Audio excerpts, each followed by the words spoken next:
نحمده ونصلي على رسوله الكريم فأما بعد أعوذ بالله من الشيطان الرجيم بسم الله الرحمن الرحيم رب اشرح لي صدري ويسر لي أمري واحلل عقدة من لساني يفقهوا قولي واجعل لي وزيرا من أهلي اللهم فقهنا في الدين رب ارحمهما كما ربياني صغيرا اللهم حاسبني حسابا يسيرا ربنا هب لنا من ازواجنا وذرياتنا قرۃ اعین واجعلنا للمتقین اماما آمین یا رب العالمین۔ السلام علیکم ورحمۃ اللہ وبرکاتہ۔ کیسی میری بہنیں؟ اللہ سے امید ہے ایمان و صحت کی بہترین حالت میں ہوں گی، لیکچر سن رہی ہوں گی اور عمل کے پوائنٹس نوٹ ڈاؤن کر رہی ہوں گی۔ آج ایک بہت ہی خوبصورت اور بہت کام کی حدیث میں آپ کے لیے لے کے آئی ہوں۔ ہمارے پیارے نبی صلی اللہ علیہ وآلہ وسلم نے فرمایا، ایک دوسرے سے بغض نہ رکھو، ایک دوسرے سے حسد نہ کرو، ایک دوسرے سے روح گردانی نہ کرو، اور اللہ کے بندوں ایک دوسرے کے بھائی بن کر رہو۔ کسی مسلمان کے لیے یہ حلال نہیں کہ وہ 3 دن سے زیادہ اپنے بھائی سے تعلق ترک کر کے رکھے۔ صحیح مسلم کی حدیث ہے یہ۔ جیسے کہ ہمیں پتہ ہے کہ رمضان آ رہے ہیں، اللہ تعالیٰ سے دعا ہے کہ اس رمضان میں انٹر ہونے سے پہلے ہم سب جس طرح اپنے گھروں کی صفائیاں کرتے ہیں، اپنی چیزوں کو مینیج کرتے ہیں، اپنے دلوں کو بھی صفائیاں کر لیں۔ انشاءاللہ تعالیٰ اپنے دل سے تمام حسد، کینہ، بغض کو دور کر دیں اور اپنے تمام مسلمان بہن بھائیوں کے لیے اپنے دل کو صاف کر لیں انشاءاللہ۔ اللہ تعالیٰ ہم سب کے لیے ان تمام کاموں میں آسانی فرمائے انشاءاللہ۔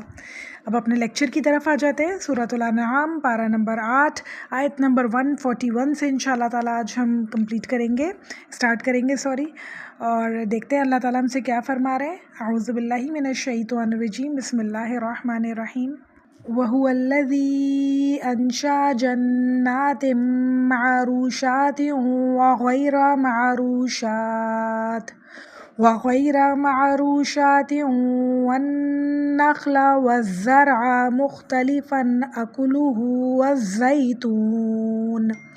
والزيتون والرمان متشابها وغير متشابه كلوا من ثمره إذا أثمر وآتوا حقه يوم حصاده ولا تسرفوا انہ لا يحب المسرفین۔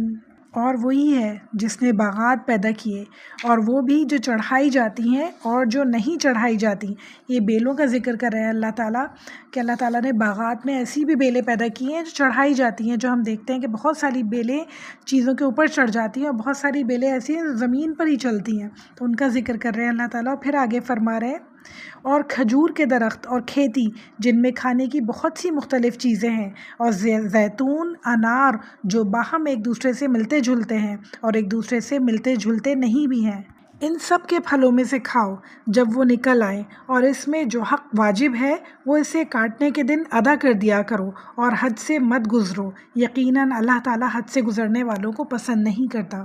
اتنے خوبصورت انداز میں اللہ تعالیٰ اپنے احسانات، اپنی جو نعمتیں ہیں گنوا رہے ہیں کہ اللہ تعالیٰ نے باغات دیے ہیں، اتنے خوبصورت باغات، اتنے خوبصورت ٹیریسز اللہ تعالیٰ نے دیے ہیں، اور اللہ تعالیٰ کہہ رہے ہیں کہ اس میں کھیت ہیں، اس میں بیلیں ہیں، اس میں درخت ہیں۔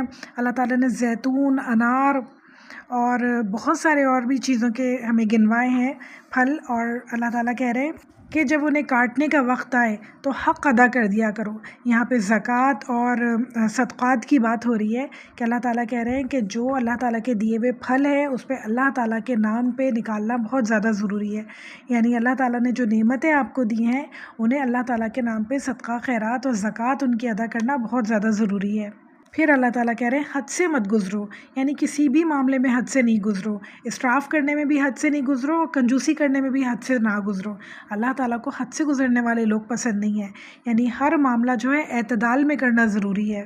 اللہ تعالیٰ ہم لوگوں کو ہمیشہ ہر کام اعتدال میں کرنے والا بنائے انشاءاللہ تعالیٰ، اور اسراف سے محفوظ رکھے۔ اب اللہ تعالیٰ اگلی آیت میں دوسری نعمتیں اپنی ہمیں بتا رہے ہیں بہت ہی پیارے انداز میں، اور فرما رہے ہیں، اور مویشی ہیں اونچے قد کے بھی اور چھوٹے قد کے بھی، جو کچھ اللہ نے تمہیں دیا ہے اس میں سے کھاؤ، اور شیطان کے قدموں میں مت چلو، بلا شبہ وہ تمہارا سعی دشمن ہے۔ یعنی اللہ تعالیٰ ابھی پہلے ہمیں پودوں میں سے بتا رہے تھے، یعنی ویجیٹیرین لوگوں کے لیے بتا رہے تھے. اب اللہ تعالیٰ جو ہے گوشت کھانے والے لوگوں کے لیے بتا رہے ہیں کہ تمہارے لیے مویشی بھی اللہ تعالیٰ نے پیدا کیے. اللہ تعالیٰ نے جو چھوٹے قدوں کے ہیں وہ بھی اور جو بڑے قدوں کے ہیں وہ بھی سب کے سب اللہ تعالیٰ نے پیدا کیے. ان سب میں سے کھاؤ، کوئی بھی چیز اپنے اوپر حرام مت کر لو، کوئی بھی چیز یہ نہیں کہو کہ یہ ہم کھاتے نہیں ہیں، سب کچھ کھاؤ. بلا شبہ اللہ تعالیٰ کہہ رہے ہیں کہ شیطان کے قدموں پہ مت چلو، وہ تمہارا بہت کھلا دشمن ہے. کیونکہ اس وقت کے لوگ اپنے بتوں کے نام پہ جانور کو وقف کر دیا کرتے تھے اور کہتے تھے یہ ہم نہیں کھائیں گے، یہ کیونکہ ہم نے اپنے بتوں کے نام پہ چھوڑ دیے ہیں. تو اللہ تعالیٰ اس لیے کہہ رہے ہیں کہ کوئی بھی چیز چھوڑو نہیں، بتوں کے نام پہ کسی کے نام پہ بھی اپنے اوپر حرام نہیں کرو، بلکہ جو اللہ نے تمہیں دیے ہیں اور جو تمہارے لیے حلال کیے ہیں انہیں ضرور کھاؤ. 143 آیت میں اللہ تعالیٰ اسی بات کو اور بھی زیادہ ڈسکرائب کر رہے ہیں اور فرما رہے ہیں پیدا کیے 8 نر اور مادہ، یعنی بھیڑوں میں سے 2 قسم، بکری میں سے 2 قسم. آپ کہہ دیجئے کیا اللہ نے ان دونوں نروں کو حرام کر دیا ہے یا دونوں ماداؤں کو، یا اس کو جس کو دونوں مادائیں پیٹ میں لیے ہوئے ہیں؟ تم مجھ کو کسی دلیل سے تو بتاؤ اگر تم سچے ہو. یعنی پچھلی آیتوں میں ہم نے کیا پڑھا تھا کہ وہ کہتے تھے کہ جو بھی بچہ ماں کے پیٹ میں ہے وہ صرف مردوں کے لیے حلال ہے، وہ عورتیں نہیں کھا سکتی، اور اگر وہ بچہ مرا ہوا پیدا ہوگا تو وہ دونوں کھا سکتے ہیں. تو اللہ تعالیٰ یہاں یہ کہہ رہے ہیں کہ تم بتاؤ کہ تم نے کہیں لکھا ہوا پڑھا ہے یا تم نے کہیں لکھا ہے کہ کیا حلال ہے یا کیا حرام ہے. یہ کس کا رائٹ ہے؟ یہ تو اللہ تعالیٰ کا رائٹ ہے، جو خالق ہے، جو مالک ہے، وہی بتائے گا کہ کیا حرام ہے اور کیا حلال ہے، اور کسی کا بھی یہ رائٹ نہیں ہے. تو اللہ تعالیٰ یہ سوالیہ ایک آیت ہے کہ ذرا بتاؤ تم نے کہاں لکھی ہوئی چیزیں پڑھی ہیں جو تم یہ باتیں کرتے ہو.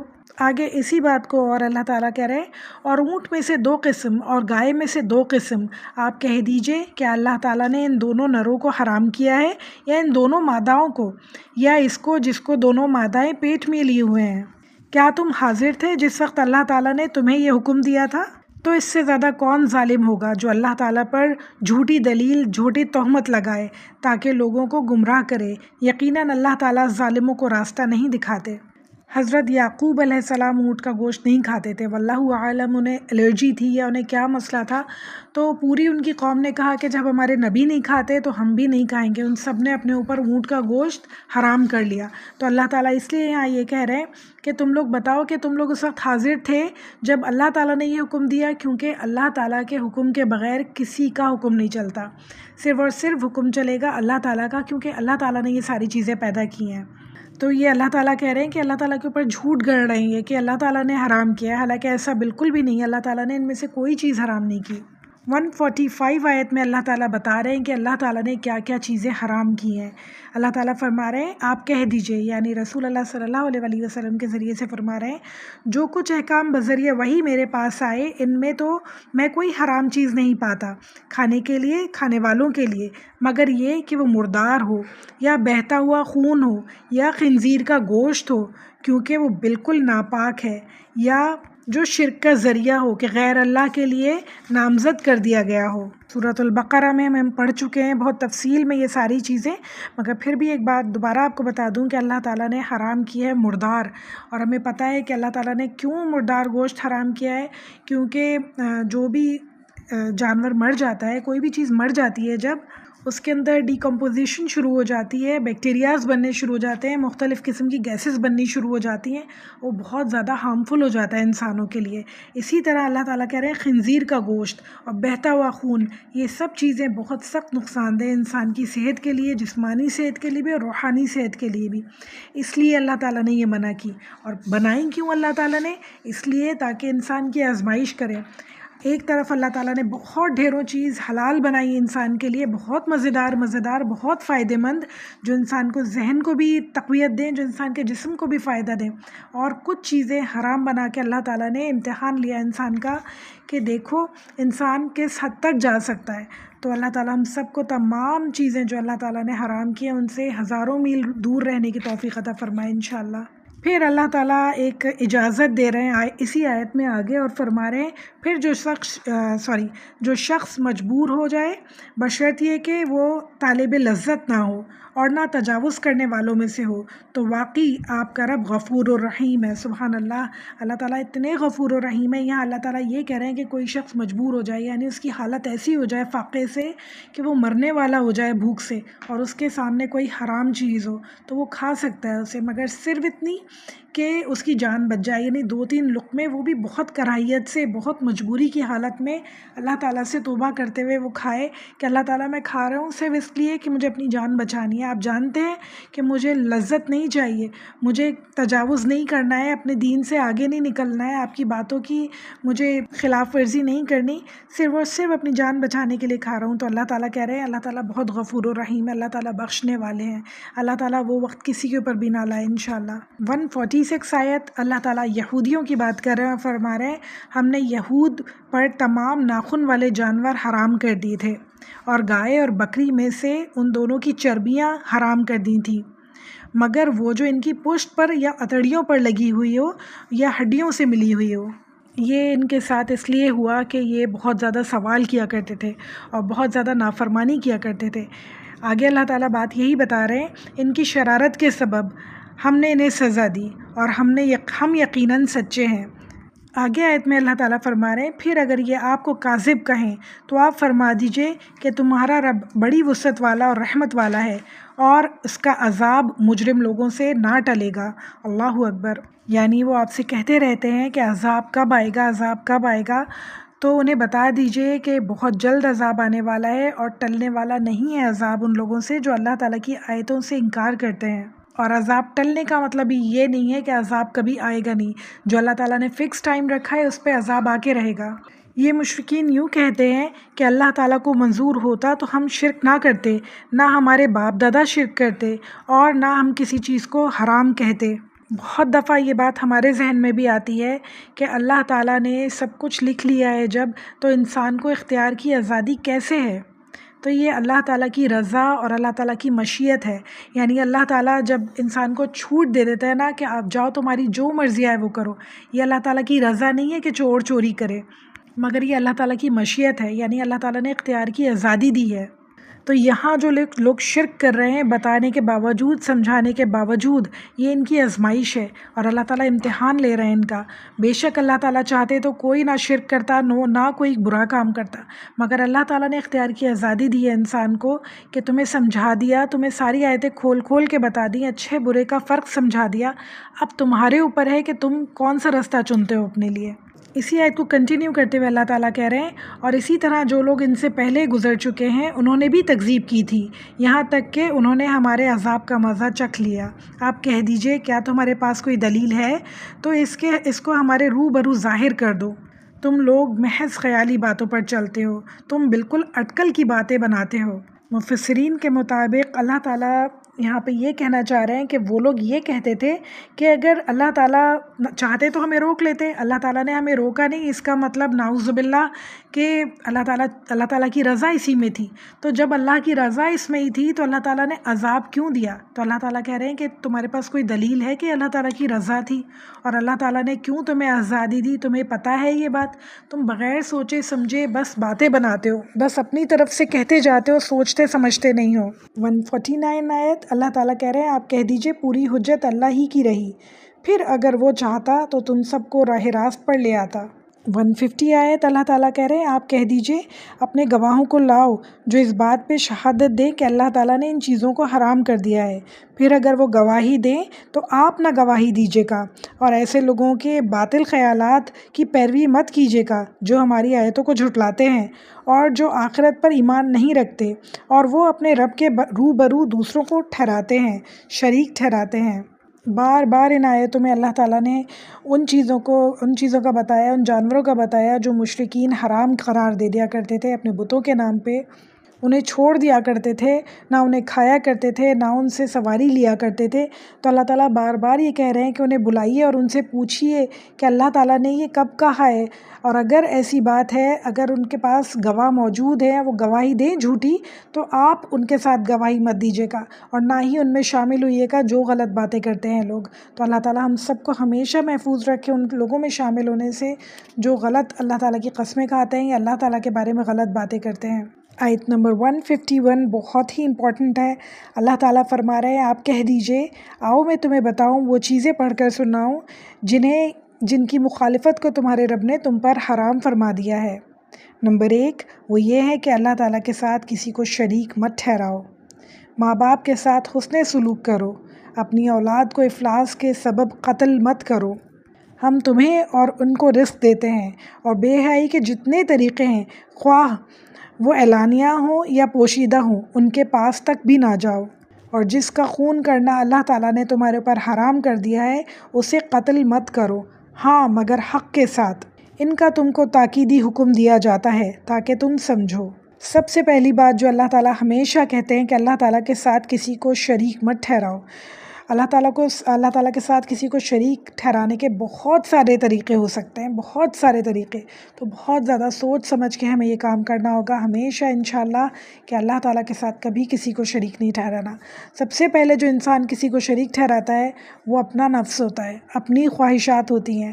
ہم یہ تو ضرور کہتے ہیں کہ ہم یہ فلاں کے لیے کر رہے ہیں، ہم یا فلاں کے لیے کر رہے ہیں، مگر سب سے زیادہ جو انسان برے کام کرتا ہے وہ اپنے لیے کرتا ہے، اپنی خوشی کے لیے، سیلف سیٹسفیکشن کے لیے کرتا ہے اور اپنے آپ کو خوش کرنے کے لیے کرتا ہے۔ تو سب سے پہلے ہمیں ان باتوں کا خیال رکھنا ہوگا کہ ہم اپنی مرضی نہ چلائیں، اللہ تعالیٰ کے احکامات کے سامنے اپنے آپ کو نہ دیکھیں، میں یہ نہیں چاہتی، میرا دل یہ نہیں چاہتا، میں یہ نہیں کر سکتی، اللہ تعالیٰ کے احکامات کے آگے یہ باتیں بالکل بھی نہیں ہونی چاہیے۔ دوسری بات جو اللہ تعالیٰ کہہ رہے ہیں وہ ماں باپ کے ساتھ حسن سلوک ہے، جو بہت زیادہ امپورٹنٹ ہے۔ اللہ تعالیٰ ہم سب کو توفیق عطا فرمائے، ہم سب اپنے ماں باپ کے ساتھ بہترین سلوک کریں انشاءاللہ ہمیشہ۔ اللہ تعالیٰ ہم سب کو ہمارے ماں باپ کے لیے صدقہ جاریہ بنائے انشاءاللہ، اس دنیا میں بھی ہم ان کے لیے بہترین عمل کر سکیں اور آخرت میں بھی انشاءاللہ ان کے لیے بہترین ہم ثواب جاریہ بنیں انشاءاللہ۔ پھر جو اللہ تعالیٰ بات کر رہے ہیں، اپنی اولاد کو افلاس کے سبب قتل نہ کرو۔ اچھا، مفسرین کے نزدیک یہاں صرف قتل کرنے کا مطلب یہ نہیں کہ انہیں جان سے مار دینا ہے، پیدا ہونے کے بعد بچوں کی جو ہم پیدا نہیں ہونے دیتے جن بچوں کو، ان کے اوپر بھی یہ اپلائی ہوتا ہے، یعنی خاندانی منصوبہ بندی ہم جب کرتے ہیں یہ سوچ کے کہ مہنگائی بہت زیادہ ہو رہی ہے، 2 بچوں سے زیادہ ہم پیدا کریں گے تو ہم انہیں کھلائیں گے کہاں سے، پلائیں گے کہاں سے، ان کی تربیت کہاں سے کریں گے؟ تو اللہ تعالیٰ آگے آیت میں بتا رہے ہیں کہ انہیں رزق میں دیتا ہوں، تمہیں بھی رزق میں دیتا ہوں اور انہیں بھی رزق میں دیتا ہوں۔ تم کسی بھی چیز میں یہ نہ سمجھو کہ میں نے کمایا اور میں نے کھلایا، ایسا نہیں ہے، میں رزق دینے والا ہوں تمہیں بھی اور انہیں بھی، اور جو جان اللہ تعالیٰ نے جس کے نصیب میں لکھی ہے اسے آنا ہوتا ہے ضرور۔ تو اللہ تعالیٰ ہم سب کو توفیق دے کہ ہم اللہ تعالیٰ کی آیتوں کو اس طرح سمجھ سکیں جس طرح اللہ تعالیٰ ہم سے چاہتے ہیں۔ پھر اللہ تعالیٰ بے حیائی کی بات کر رہے ہیں، جتنے طریقے ہیں چاہے وہ کھلے ہوں، چھپے ہوں، اعلانیہ ہوں، پوشیدہ ہوں، اللہ تعالیٰ ان سب سے ہمیں محفوظ رکھے انشاءاللہ۔ ہمارے پیارے نبی صلی اللہ علیہ وسلم نے فرمایا، جس نے حیا نہ کی تو وہ جو چاہے کرے، یعنی ایک انسان کے اندر سے جب حیا ختم ہو جاتی ہے، شرم ختم ہو جاتی ہے، تو پھر وہ کچھ بھی کر سکتا ہے اس دنیا میں۔ تو اللہ تعالیٰ ہم سب کو، ہماری اولادوں کو، ہماری آنے والی نسلوں کو ہمیشہ ہمارے اندر حیا رکھے انشاءاللہ۔ اگلی آیت بھی بہت امپورٹنٹ ہے، 152 اللہ تعالیٰ فرما رہے ہیں، اور یتیم کے مال کے پاس نہ جاؤ مگر ایسے طریقے سے جو مستحسن ہو، یعنی بہترین طریقہ ہو، یہاں تک کہ وہ اپنی جوانی کو پہنچ جائے۔ اچھا، بہترین طریقہ کون سا ہو سکتا ہے؟ اللہ تعالیٰ نے اس انسان کو اجازت دی ہے جو یتیم بچوں کو پال رہا ہے، اگر اس کے پاس رزق کی کمی ہے تو وہ یتیم بچوں کے مال میں سے نکال کے پیسے ان کی پرورش کرے اور خود بھی اس میں سے کھا سکتا ہے، مگر اس نیت سے نہ کھائے کہ بچوں کے بڑے ہونے سے پہلے میں سارا مال ختم کر دوں، بلکہ اس نیت سے کھائے اللہ تعالیٰ کے خوف سے اور تقوی رکھ کے وہ خرچ کرے کہ بچوں کا مال ہے اور بچوں کی تربیت پہ خرچ کرنا ہے، اور جب بچے بڑے ہو جائیں تو وہ پورا مال جو بچے عقل مند ہو جائیں انہیں سونپ دے۔ پھر اللہ تعالیٰ فرما رہے ہیں، اور ناپ تول پورا کیا کرو، انصاف کے ساتھ کیا کرو، ہم کسی شخص کو اس کی طاقت سے زیادہ تکلیف نہیں دیتے، ہم لوگ کیا سوچتے ہیں، ناپ تول تو جو ٹھیلے والے لوگ ہوتے ہیں وہ کرتے ہیں، جن کے پاس ترازو ہوتا ہے وہی ناپ تول میں کمی کرتے ہیں، حالانکہ ایسا بالکل بھی نہیں ہے۔ ناپ تول ہر چیز میں ہوتا ہے، ہر رشتوں میں ناپ تول ہوتا ہے، معاملات میں ناپ تول ہوتا ہے۔ یعنی کسی کا حق جتنا ہے اسے پورا پورا حق دو، اس میں ڈنڈی نہیں مارو۔ اگر آپ کہیں جاب کرتے ہیں تو جتنی سیلری آپ کو جس کام کے لیے ملتی ہے تو انصاف کے ساتھ وہ کام کریں، ٹائم ویسٹ نہ کریں، اپنی چیزیں ویسٹ نہ کریں۔ اگر آپ ایک ماں ہیں تو اپنے گھر کی حفاظت، اپنے بچوں کی پرورش بہت دیکھ بھال کر کے کریں۔ یہ سب چیزیں ناپ تول میں آ جاتی ہیں، یہ سب چیزیں امانت میں آ جاتی ہیں۔ تو اللہ تعالیٰ ہم سب کو توفیق دے کہ ہم اپنی جو ذمہ داریاں ہیں انہیں سب پوری بہت اچھی طریقے سے پورا کر سکیں انشاءاللہ۔ بات کرنا، اخلاق ہمارے ناپ تول میں آ جاتے ہیں، کیونکہ اسلام میں ناپ تول صرف کاروباری مسئلہ نہیں ہے بلکہ اخلاقی امتحان بھی ہے۔ ہمارے پیارے نبی صلی اللہ علیہ وآلہ وسلم نے فرمایا، جو ہمیں دھوکہ دے وہ ہم میں سے نہیں۔ صحیح مسلم کی حدیث ہے یہ۔ سورۃ المطففین میں اللہ تعالیٰ فرما رہے ہیں، تباہی ہے ناپ تول میں کمی کرنے والوں کے لیے۔ پھر آگے اللہ تعالیٰ فرما رہے ہیں، اور جب تم بات کرو تو انصاف کے ساتھ کرو، گو وہ شخص قرابت دار ہو، اور اللہ تعالیٰ سے جو عہد کیا ہے اسے پورا کرو۔ ان کا اللہ تعالیٰ نے تم کو تاکیدی حکم دیا ہے تاکہ تم یاد رکھو۔ یعنی اللہ تعالیٰ یہاں یہ کہہ رہے ہیں کہ بات کرو تو انصاف کے ساتھ کرو، چاہے وہ کسی کے ساتھ بھی ہو۔ ایسا نہیں ہے کہ اپنے رشتہ دار ہیں تو اپنی سائڈ لیں اور کوئی دوسرا ہے تو اسے آپ کہہ دیں کہ یہ جھوٹا ہے، یہ بات بالکل غلط ہے۔ جو انصاف کی بات ہے وہ سب کے ساتھ ہونی چاہیے، چاہے وہ اپنا ہو چاہے وہ کوئی اور ہو۔ عام زندگی میں انسان کے لیے ان تمام باتوں پہ عمل کرنا بہت مشکل ہوتا ہے، کیونکہ اللہ تعالیٰ سے دور ہے، کیونکہ ہم ان باتوں کو امپورٹنس نہیں دیتے کہ اللہ تعالیٰ ہم سے کیا چاہتے ہیں۔ جب ہم نے یہ سوچنا شروع کر دیا نا کہ ہماری اپنی سوچ نہیں چلنے والی ہے، ہمیں چلانی ہے تو اللہ تعالیٰ کے احکامات ہمیں چلانے ہیں، اللہ تعالیٰ کے احکامات پہ عمل کرنا ہے، تو کچھ بھی مشکل نہیں لگے گا انشاءاللہ۔ اللہ تعالیٰ ہم سب کو سمعنا و اطعنا والا انسان اور مسلمان بنائے انشاءاللہ، اللہ تعالیٰ کے احکامات پہ چلنے والا بنائے۔ ہم اپنے نفس کی خواہشات کو چھوڑ دیں پیچھے، اپنی انا کو چھوڑ دیں اور اللہ تعالیٰ کے کہے پہ چلیں انشاءاللہ۔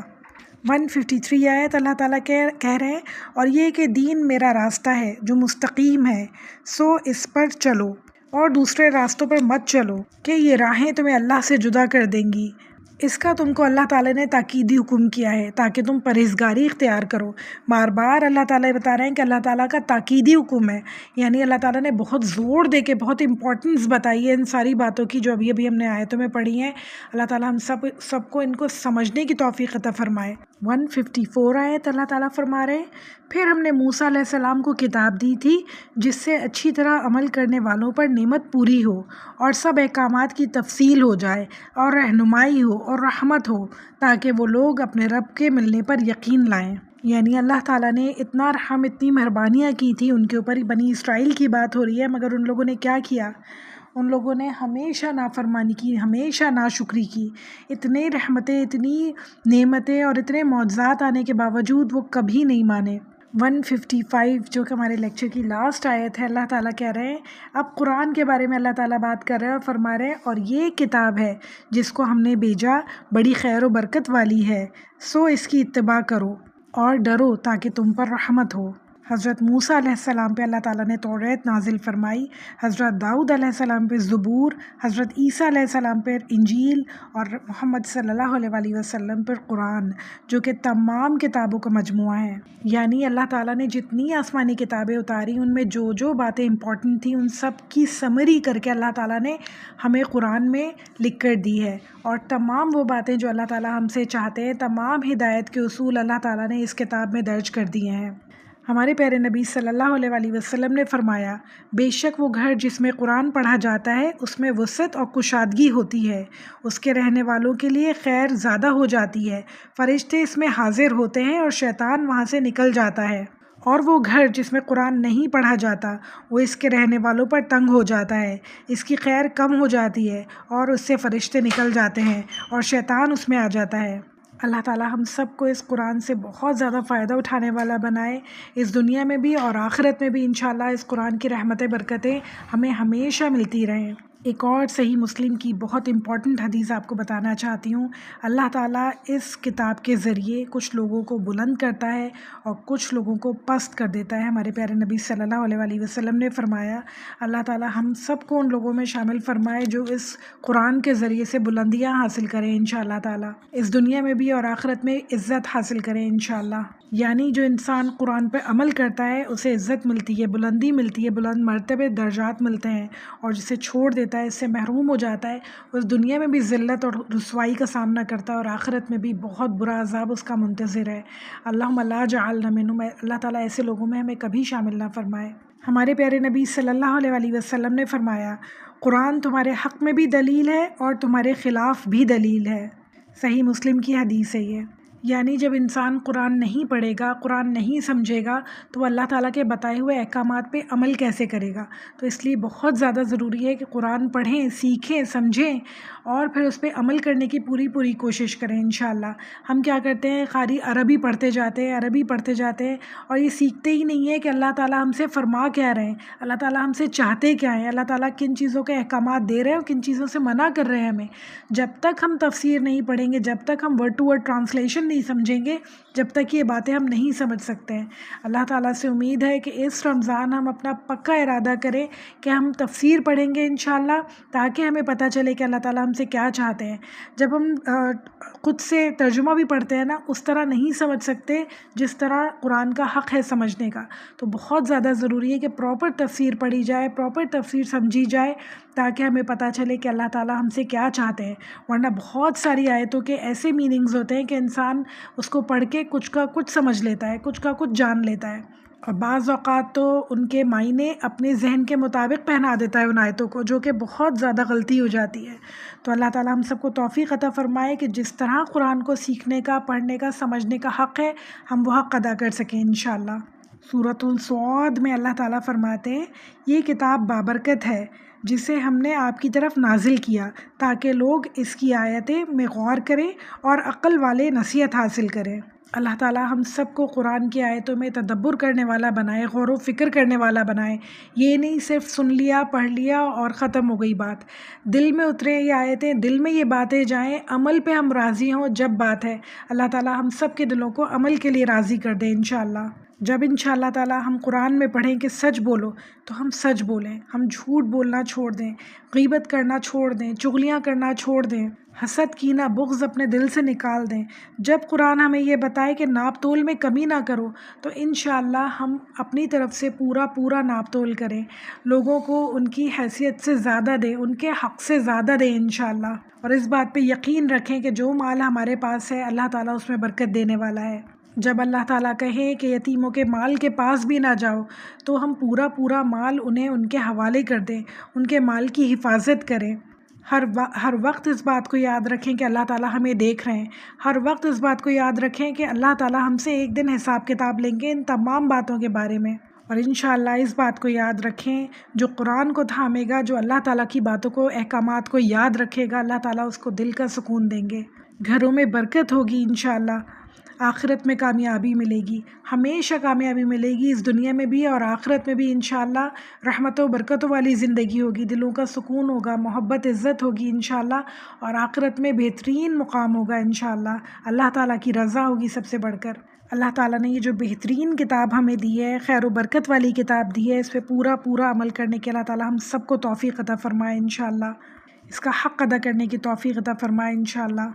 ربی اعنی علی ذکرک و شکرک و حسن عباداتک، ربنا تقبل منا انک انت السمیع العلیم وتوب علینا انک انت التواب الرحیم، صلی اللہ تعالی علی خیر خلقہ و ازواجہ و ذریتہ اجمعین برحمتک یا ارحم الراحمین۔ السلام علیکم ورحمۃ اللہ وبرکاتہ۔